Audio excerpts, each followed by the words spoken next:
But then when I'm watching this, I'm like, wait a minute, what? This movie's like straight up a comedy and like a spoof on biopics. I didn't realize that going in. So I was just confused. And I was like, wait, so what is real and what's the actual Weird Al story? Because I had no idea what was happening.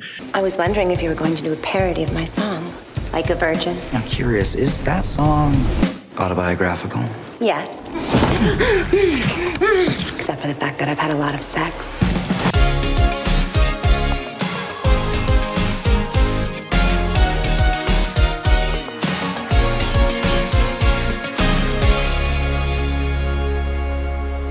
What's up, YouTube? Drive-By Movies here, and you are watching Fresh Releases. My name is James.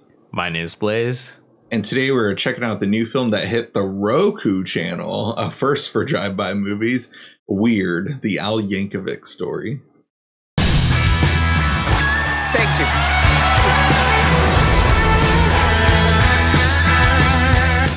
Oh, Al, you can't smoke in here.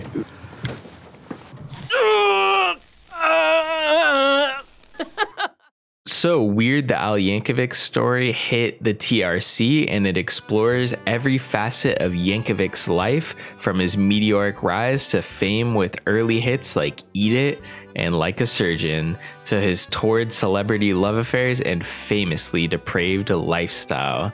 So I don't know if you're a Weird Al Yankovic fan, James, back in the day. I feel like everyone, when they think about Weird Al, at least me, it transports me back to 2002 or 2001, and I'm 11 or 12 years old, and I'm just jamming out to his parody on American Pie about like the episode 1 Star Wars.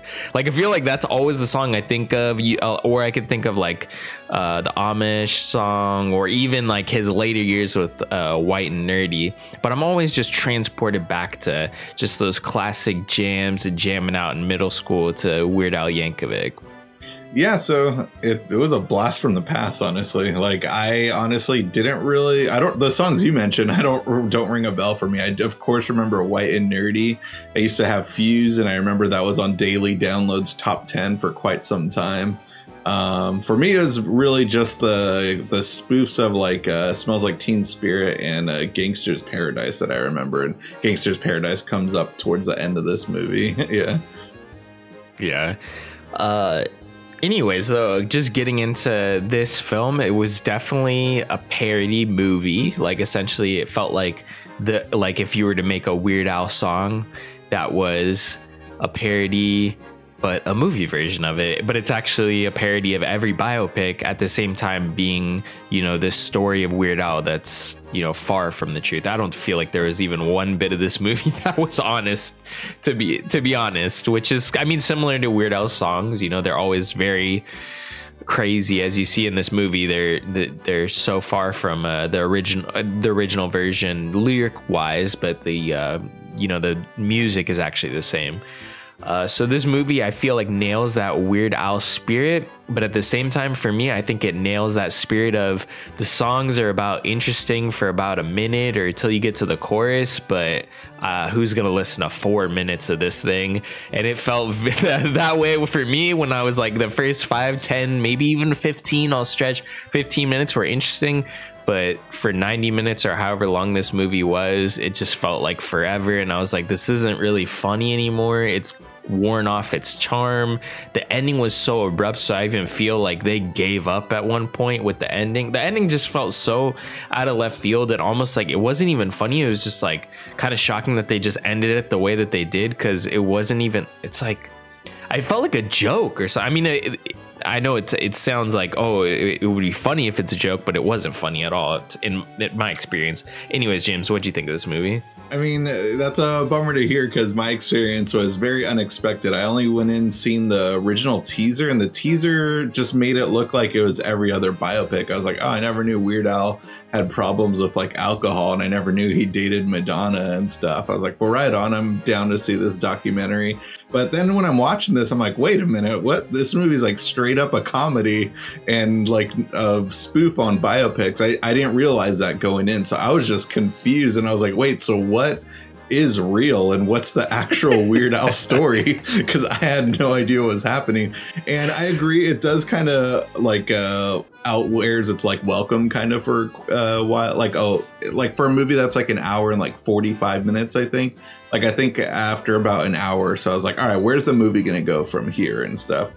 And it kind of goes into like some just over the top weird territory with the Pablo Escobar stuff. I still was cracking up and had a great time for the whole movie. But like that first hour, though, I was just dying laughing and was just like, what am I watching? I did not expect the movie to go in this direction whatsoever. Yeah, that was definitely like an experience where I'm like, I honestly went into this movie the same way, where I legit thought this was like a Weird Al biopic. And I was like, why would I even want to watch this? It just seems so boring.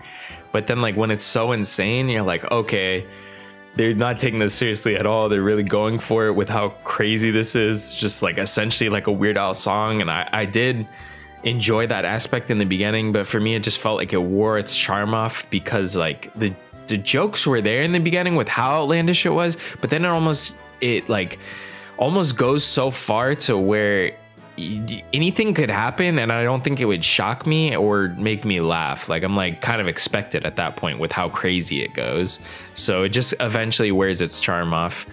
And the jokes feel like they were kind of like few and far between. They weren't really like jokes or even well crafted. It was just like, how crazy could we make this, but not actually make it funny.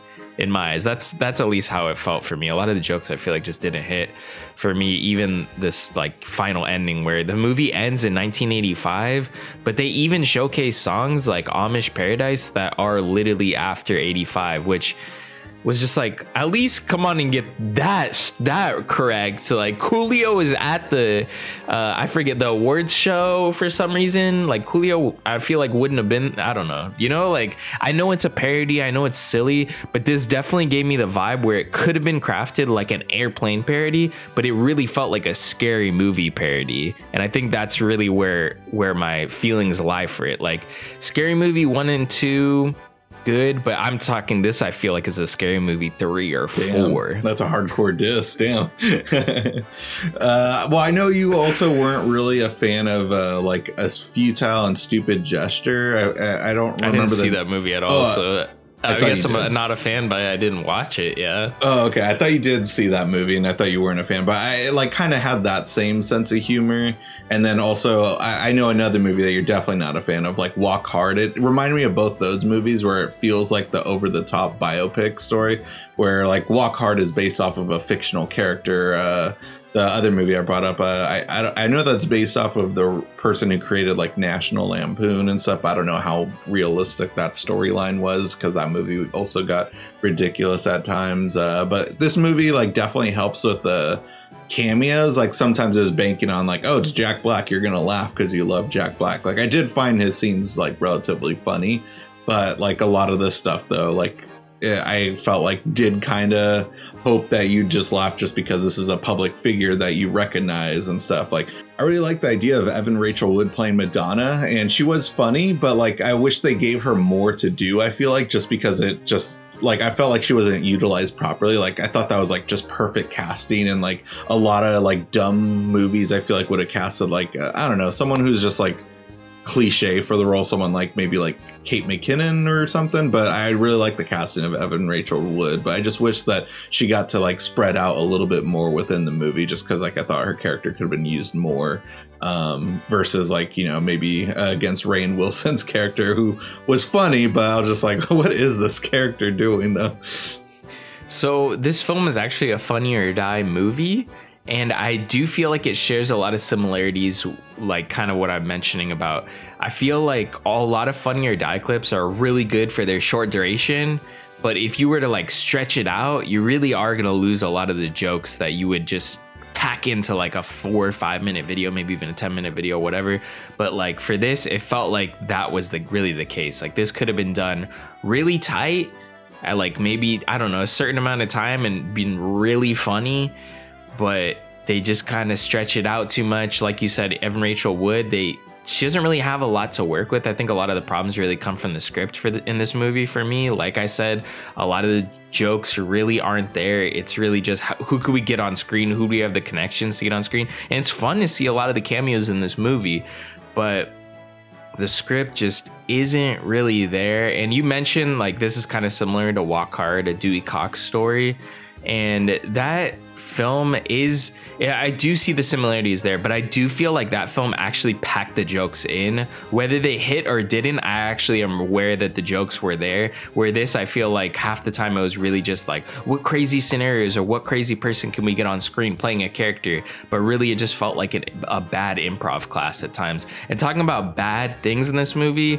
specifically, this is one of the films I've seen with the worst wigs ever. I don't care if it's supposed to be funny. This film has horrible wigs like throughout the movie, where it's like glaringly bad. I know it's a parody, but your wigs, like they were trying with the wigs, but they were just so bad that it was like funny. I'm like, what the heck? Like anytime Weird Al appears in this movie, he looks like a conehead or something. His like wig that he has on has like a growth, or just like it's like almost like it's not a tumor on his head or something.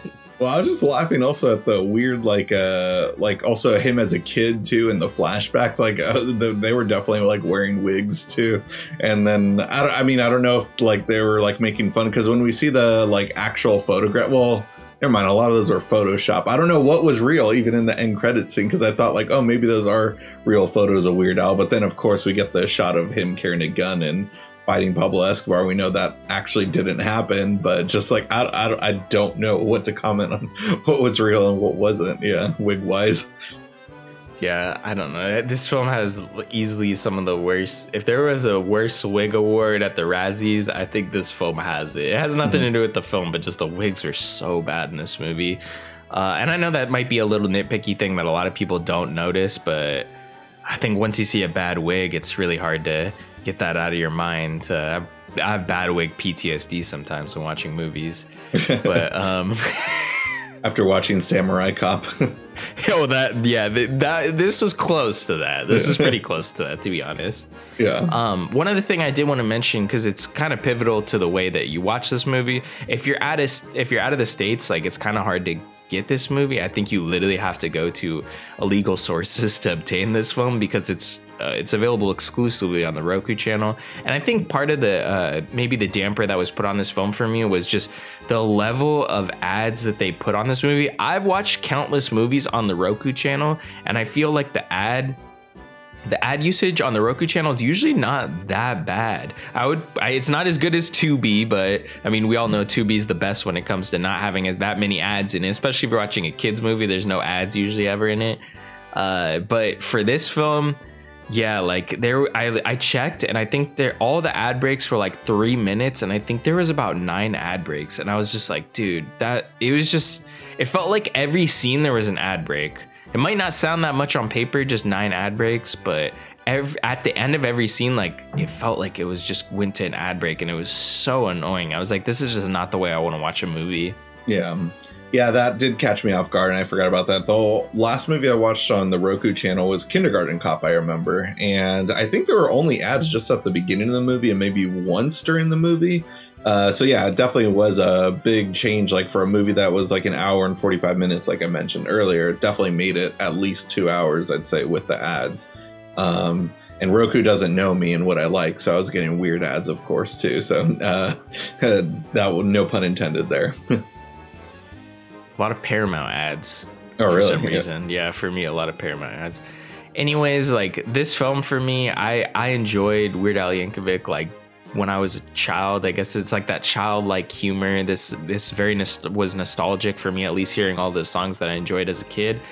But overall, as like a film, I just felt like this was like a funny skit, funny idea. It was like a creative idea that was funny to make fun of all like rock star biopics, but it just feels like it lose steam, and the joke just kind of wears it off and gets kind of like annoying towards the end of the movie, at least for me. I know that's not the case for everyone. I know a lot of people are enjoying this movie, but it just felt like it didn't work after, the 15 minutes where that novelty of seeing a Weird Al Yankovic movie wears off. Yeah, I totally get how you're feeling and stuff, and definitely see why. It just worked for me, I guess, just the way I like went in expecting one thing and absolutely did not get that. I was expecting to get Elvis the movie, but about Weird Al, and definitely did not receive that. So You know, a great way to help support the show. Check out the movie. It's on the Roku channel. I assume you have a Roku TV. If you don't, if you have a Samsung TV, oh, well, you're going to have to buy a Roku, I guess, to watch it then and add it onto your Samsung Smart TV. Because a great way to help support is by watching the movie itself on there and coming back here, letting us know what you thought about it in the comments. And if you guys haven't already, go ahead and smash that like button, hit the subscribe button, and click that notification bell to get all of our latest updates. And if you can't get enough of us here on YouTube, check all our social media links down below for Instagram, Twitter, TikTok, and our own Letterboxd accounts. That'll conclude this week's episode. Tune in next week for a brand new video.